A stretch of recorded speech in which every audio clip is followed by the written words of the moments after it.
So, so basically, my name is Chris. I'm from Citizen app, run around and do my own thing. But basically, what got us having a conversation right now is 11-year-old girl got shot and killed by a stray bullet by a 14-year-old kid. He's a victim too. And I'm not, I had a chance to talk to the family of this 11-year-old girl who was senseless murder, and what we had a conversation about was there's no middleman to unite the family and say that we are both victims here. I understand you're going through something, we're going through something too. There's nobody to play that middleman part. They're in the courthouse looking at each other. One is a victim, lost their daughter, and the other one's looking at them like they did something to them because their kid is in court. There's nobody to tell that family like these people are going through something and y'all shouldn't be looking at them like that. You guys understand? Yeah, absolutely. When you look at this violence, this is a very unpopular opinion, but when you look at violence in our community, there's two victims, right? You have an 11-year-old that's dead. Her family's mourning her, but you have an alleged 14-year-old shooter. That kid is going away forever. So everybody's suffering. And to take it a step further, if you got 14-year-olds shooting 11-year-olds, then you have to ask, why are they out in the street? Why do they have this disposition? And you have to point your finger at federal and local government. Why aren't there programs for these kids? Why is it that get this thing sometime.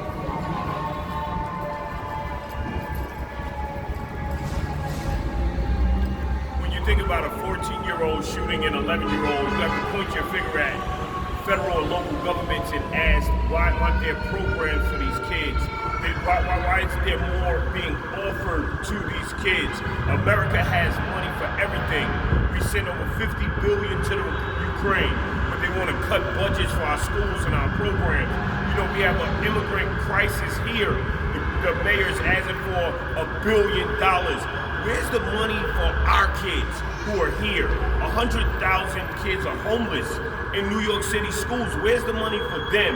We need to start looking at how we approach our children, and it only begs the question is if they're leaving our children to fail on purpose.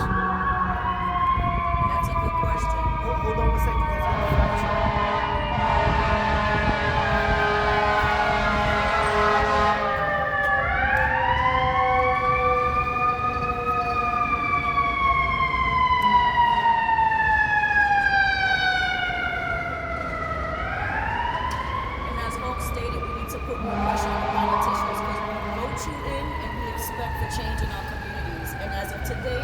Our borough president has done nothing for our community. There's a lot of parents and families mourning the death of their children, and DAs are messing up paperwork, cases are being adjourned.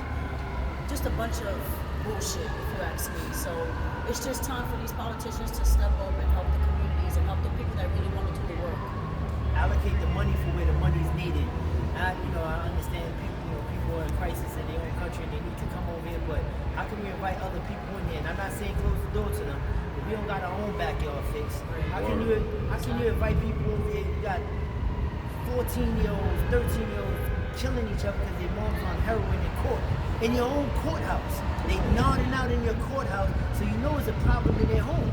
You know it's a problem in their home. Because their mom's in court, nodding out, and she's on drugs, and her son just shot an 11-year-old recklessly.